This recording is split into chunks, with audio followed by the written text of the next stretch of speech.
On se retrouve pour une nouvelle vidéo. Si vous êtes nouveau sur notre chaîne, n'hésitez pas de vous abonner et activer la cloche de notification.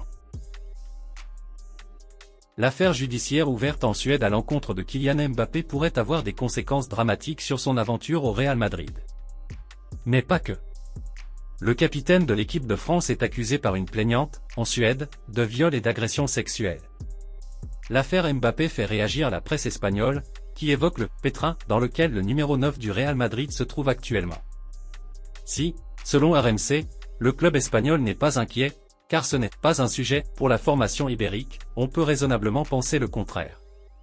En effet, une première conséquence est apparue ces dernières heures, le natif de Bondy a été retiré d'une campagne publicitaire du Real. Le club, selon RMC, évoque des problèmes de marque. La publicité est pour Adidas, le joueur est lié à Nike, mais l'argument ne fonctionne pas pour d'autres madrilènes dans un cas de figure similaire Dani Carvajal, Eduardo Camavinga. Le club de la capitale française, et sa direction, dont Nasser Al-Khelaifi, sont-ils prêts à tout pour nuire aux néo-madrilènes? La question est posée directement par le natif de Bondy et son entourage. Ces dernières heures, sur X, l'intéressé a en effet répondu à RMC, qui relayait un média suédois évoquant le début d'une affaire de viol et d'agression sexuelle, mais sans lier l'attaquant aux accusations et en le reliant simplement par sa présence dans l'hôtel en question. Le numéro 9 avait écrit « Alors, fake news. Ça en devient tellement prévisible, veille d'audience comme par hasard. » Accusant donc le PSG, sans le nommer, alors que les deux parties se voient ce mardi devant la justice française.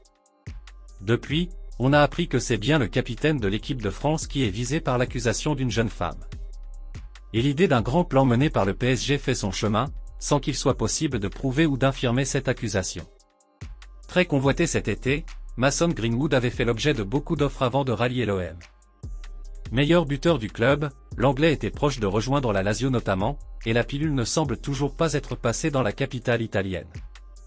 Joueur de Retafe lors de la dernière campagne, l'ailier ne manquait pas de choix pour sélectionner sa nouvelle destination. Partout en Europe, les clubs ont afflué, mais c'est bien l'Olympique de Marseille que l'intéressé a choisi pour définitivement se relancer. Mason Greenwood, déjà annoncé proche d'un retour en Premier League, avait tapé dans l'œil de la Lazio Rome, se voyant bien intégré à son effectif pour passer un cap. Le président du club ne l'entend plus de cette oreille, et voit le choix de l'OM comme un refus définitif de rallier l'Italie.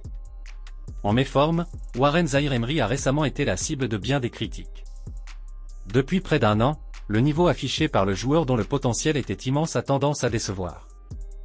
Malgré tout, c'est dans la peau d'un international de 18 ans que le joueur conserve une cote intacte sur le marché des transferts. Toujours présent au cœur d'un milieu de terrain densifié cet été, Warren Zaïre-Emery n'est plus aussi intouchable qu'il ne fut avec le Paris Saint-Germain. Fort logiquement, Vitinha, Fabian Ruiz et João Neves tiennent la corde au regard de leur performance et de l'adaptation express du nouveau venu portugais.